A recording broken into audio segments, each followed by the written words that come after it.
বন্ধুরা, আমি মধুমিতা। তোমরা কেমন আছো? নিশ্চয়ই ভালো আছো। আমিও ভালো আছি। আজকে রান্নাটা করব, সেই রান্নাটার নাম হলো বাটার গার্লিক পর্ন। এই যে চিংড়ি মাছ নিয়েছি। চিংড়ি মাছ এদিকে ইন্ডাকশানে ফ্রাই প্যানটা বসিয়ে দিয়েছি। এই রান্নাটা সাদা তেলে হবে, সামান্য একটু সাদা তেল দেব। বাটারটা এতে বেশি পড়বে, সামান্য একটু সাদা তেল দিলাম 1 চামচের মতো। এবার বাটারটা দেব, 1 চামচের মতো বাটার দিলাম।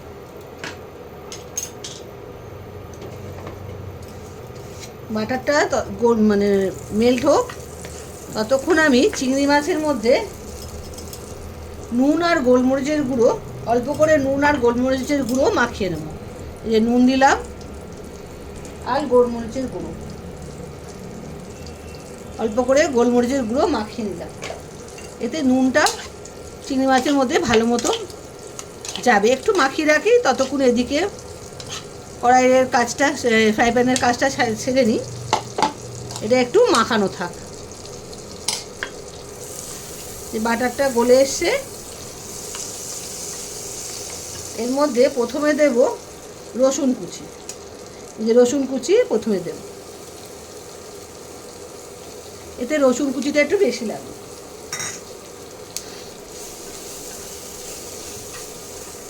রসুনটা একটু ভাজা ভাজা হোক, কাঁচা গন্ধটা যাওয়া অবধি।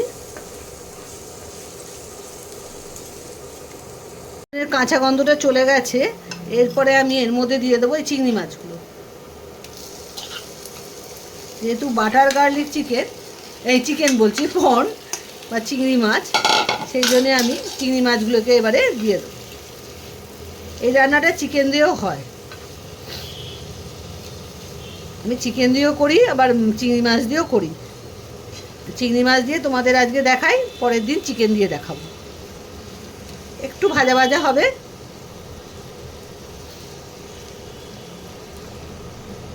আর খুব সোজা রান্না, খুব তাড়াতাড়ি হয়ে যায়।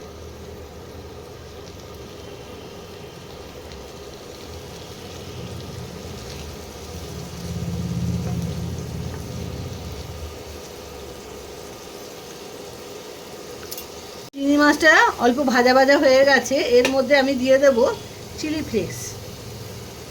তোমরা যেরকম ঝাল খাবে সেই মতো দেবে। আমি এটা দিয়ে দিলাম। এবারে দেব একটু পার্সলে পাতা। বন্ধুরা, পার্সলে পাতা না, কেসুরি মেথি এবার একটু দিয়ে দেবো, আর একটু ধনে পাতা। এবার ভালো করে এটাকে মেশাতে হবে।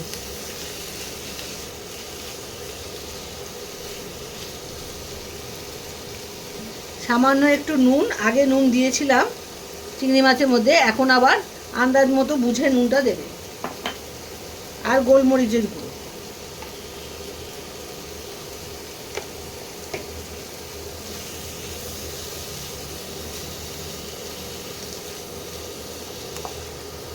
এইবারে ভালো করে এটাকে মেশাতে হবে।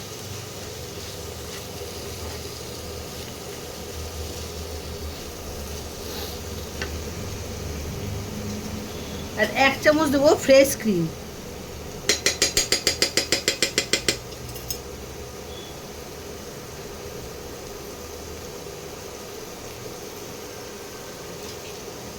সামান্য একটু বাটার।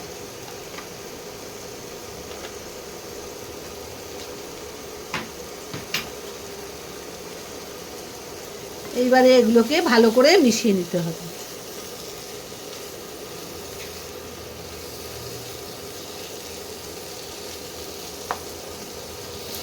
ভালো করে মিশিয়ে নিয়েছি। এই হয়ে গেল বাটার গার্লিক পর্ন বা চিংড়ি। বাটার গার্লিক চিংড়ি, সেটাই বলবে। চট জলদি রান্না, খুব তাড়াতাড়ি, কিন্তু খেতে দুর্দান্ত হয়। একবার করে খেয়ে দেখো। এই যে চিংড়ি মাছের জলে চিংড়ি মাছটা একটু সেদ্ধ হয়ে যাবে, ব্যাস হয়ে গেল। এতে কিন্তু জল টল দেওয়া যাবে না, জল ছাড়া রান্নাটা করতে হবে।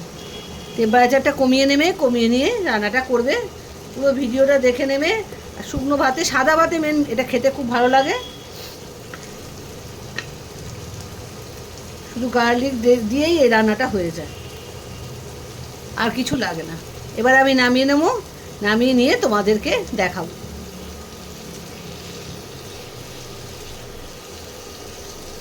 চিংড়ি মাছটাও সেদ্ধ হয়ে গেছে, রান্নাটাও কমপ্লিট হয়ে গেছে।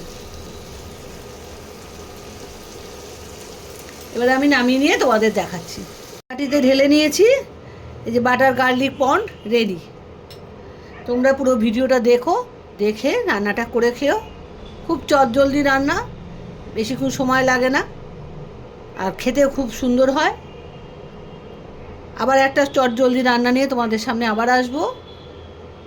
আজ তাহলে আসি, বাই বাই।